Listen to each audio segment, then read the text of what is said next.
Our readings today offer two powerful images of profound loss and devastation. There's this amazing prophetic vision which Ezekiel has of a vast valley filled with dry bones, which we find in Ezekiel 37. And then, of course, we have the story of the death and the raising of Lazarus from the village of Bethany, just outside Jerusalem. And in Jerusalem and throughout the Greek Orthodox Church, the Sunday before Holy Week begins, so the Sunday before Palm Sunday, basically, is the raising of Lazarus Day. And the Palm Sunday processions in Jerusalem next weekend will begin at Bethany. And for the local Palestinian Christians, and indeed for all the Arabs of Jerusalem, Muslim and Christian, Bethany has a new name. Ever since the events described in John chapter 11, Bethany has been known as El Azariah. My Arabic teacher won't be happy with that pronunciation. But anyway, El Azariah. In other words, Lazarus town. Bethany, which is now a city of 40,000 people, is known in the local language as El Azariah, Lazarus town. 2,000 years later, 99% of the village, inverted commas, are Muslim. El Azariah, Lazarus town. As is often the case with the lectionary cycle of readings, there's a kind of intertextual symmetry between the readings that have been chosen for this last Sunday before we get to Palm Sunday. In other words, as I said earlier, the beginning of what used to be called Passiontide. On the one hand, we have a vast valley somewhere, it's in Ezekiel's mind, it's a vision, but it's a vision of a vast valley somewhere in ancient Palestine, perhaps up on the plain of Jezreel, who knows, it's his dream, not mine, covered with the scattered bones of the cream of Israelite and Judean society sometime after 600 BCE. Because Ezekiel, who is one of the stranger characters in the Bible, also had the fortune or the misfortune to have just been ordained a priest around the very time that Nebuchadnezzar captured Jerusalem. And the whole system imploded. And he's partly doing his ministry for the people in exile, and indeed he's in exile with the people in Babylon, but he's also staying in touch with the people back home, the leftovers, the left behinds, as it were. I know that has a different meaning in other churches around town. So Ezekiel is in this strange transitional time. Jerusalem is still there. The temple has not yet been destroyed, but all the elite, including him, have been removed. So there's no leadership potential left in Jerusalem. Just the ordinary folks are left to work the farm and pay the taxes. So we have this vision. Ezekiel is given this vision of, this is what it's like, isn't it? This is what it's like to be a priest in Jerusalem at this time. It's all gone. The best is behind us. And the bones of the soldiers, the brightest and best, we sometimes say, were left unburied, scattered across the field of the battle. On the other hand, we have a story of the carefully prepared and wrapped, buried body of Lazarus. The scale is different, but the grief is the same. One person's death matters to their family, just as the death of a community or a nation matters to the people who belong to that community. National catastrophe, personal tragedy, the scale is different, but the sense of devastation cuts to the core of those who have lost everything, those who have lost somebody from their family. And it's natural that they ask questions about, is there a future? Can we ever come back? Can we rebuild Lismore? What will it be like? when the wonderful Reconstruction Authority finishes whatever it is they're doing to us, okay? What sort of Lismore will there be on the other side of this death and reliving process? And we had Ezekiel has this kind of conversation going on in his head as God says to him, "Mortal, you there, can these bones live? Is there any future for this place?" And we might sometimes feel like that, perhaps when we're looking at the parish budget documents, the parish council or whatever, is the best behind us? Is there a future?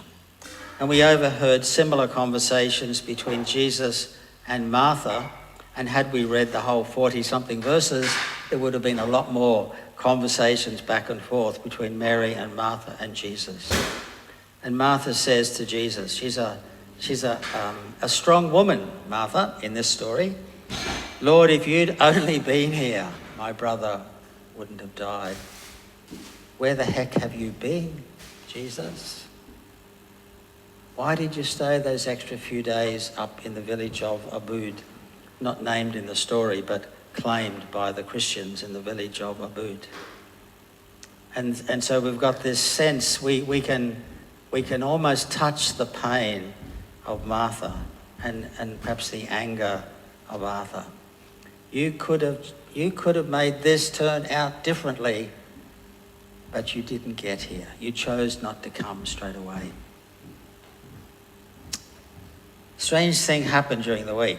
Follow me, there is a segue here. As I pondered what I might say about these amazing readings on this last Sunday before we get to Holy Week, I received an email from the Vice-Chancellor of the University of Divinity, Dr. Peter Sherlock. That's not unusual, he sends them out, I'm gathering, at least every couple of weeks. Peter was reflecting, as he often does, on just what value theologians, that is the faculty of the University of Divinity, add to our wider society here in Australia. And he described, and I've actually heard him talk about this, it's what he's doing at the moment, so everything he writes has some reference to it. He's currently engaged in a research project tracking the career paths of graduates from the Melbourne College of Divinity, which has since become the University of Divinity, seeing how these people who studied theology but did not become clergy, what did they do with it? What did they do with this theology degree, which is sometimes described as the most useless of all degrees? Although some of us say it's the queen of the sciences. Okay? Perspective, okay? Perspective makes a difference. Peter summarises his work this way. We're looking at how their theological education has played out in their professional lives. Now there's a new idea. Let's actually integrate our faith with our practice in everyday life, primarily in areas other than religious ministry. All of them have made significant contributions in fields such as social justice, education, community development, journalism, art, medical ethics, executive leadership, and politics. I really missed my career, didn't I? And he goes on to share the interim findings of this research. And he is a Vice-Chancellor of the University of Divinity, and this is education speak, so apologies to those who've heard all this before from their own Vice-Chancellor. The interim findings are that theological graduates stand out from their colleagues in other disciplines because of their capacity to think outside the box, to interpret and to question their context on a larger scale than others have, to look to the long term and to treat other humans with compassion because they are seen through a unique lens. So let me repeat those words with a little bit of adjustment, a tiny little adjustment. The people of St Andrew's Church in Lismore stand out from others around town because of their capacity to think outside the box, to interpret and question their context, even after the flood, on a larger scale than others. To look to the long term. When I was in another place south of here, we used to call that cathedral thinking. We think in 500-year cycles, not 7-year cycles, hopefully. To look to the long term and to treat other humans with compassion because they are seen through a unique lens. And if I give that another tweak on the knob, it would be something like this. At our best, people of faith, whether university educated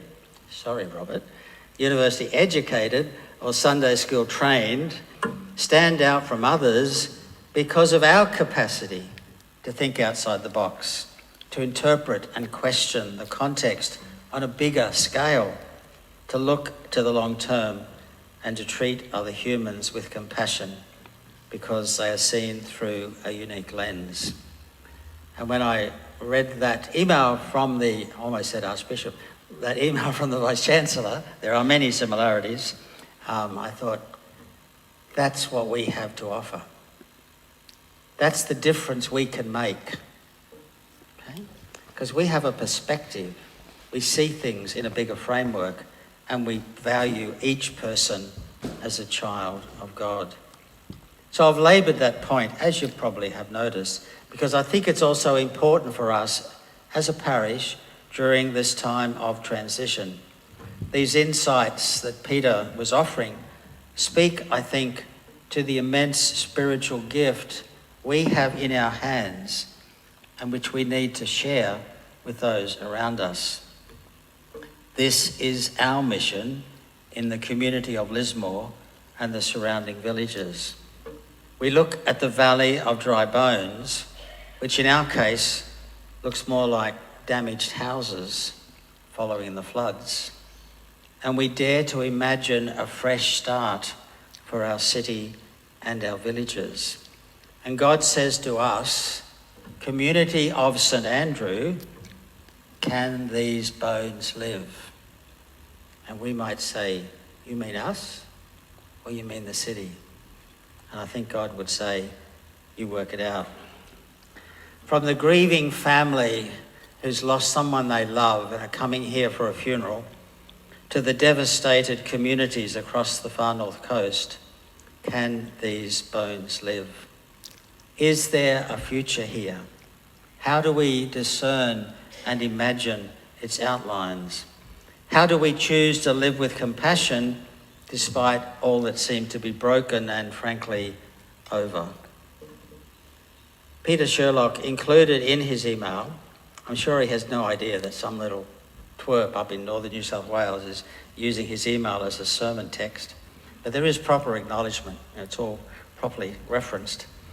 So Peter included in his email some reflections on a recent interview with that well-known journalist, author, Wiradjuri and Kamilaroi man, Stan Grant. And many of us will know, and I sat down on Friday night to actually watch the hour or so video recording of his address to the 2021 John Robbins lecture. And Stan Grant says that theology is the only discipline, and he's a journalist, just got a PhD from Charles Sturt Uni, as it happens. Stan Grant says, theology is the only discipline that can truly account for the state of our world. And he's basically been a war correspondent. He's been up on the border of Pakistan and Afghanistan. He was the ABC man in China for, whatever. So, I mean, he's looked the apocalypse in the eyes. Okay? And he says, theology is the only discipline that can truly account for the state of the world. That faith is the only practice that can sustain human communities through incomprehensible suffering from the horrors of war and colonialism and the violence that we inflict on each other all the time.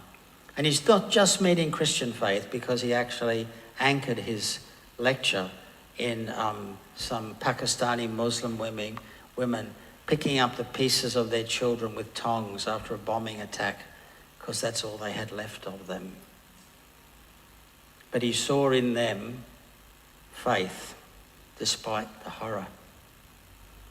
And he says, Stan Grant says, Stan Grant says, only theology has the necessary scale of vision in its apprehension of divine and human natures to meet these tasks where politics and philosophy fail.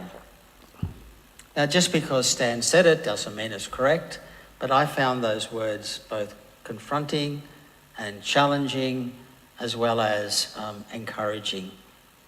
While Sherlock and Stan Grant were speaking about academic theology for the most part, they're also describing us, because we are theology. What we do here is theology. We're talking about God. That's theology. We're trying to live that talk. That's mission. And so they're describing us and they're calling us to embrace who we are at our best.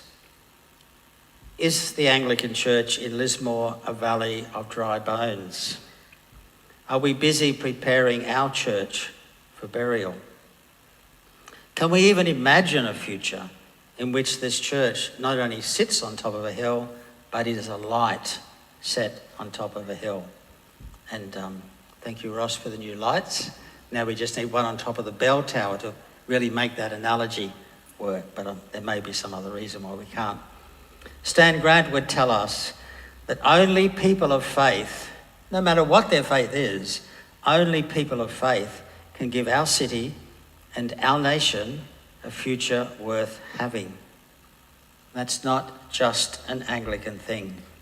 Together with other churches, together with our friends at the cathedral, together with other faith communities around town, we are called, like Ezekiel, to speak of a future over a valley of dry bones, over a city of abandoned houses. And like Jesus, to call for Lazarus to come out of the tomb. Lismore needs us to rediscover our mojo as people of faith. Imagine if that happened. Amen.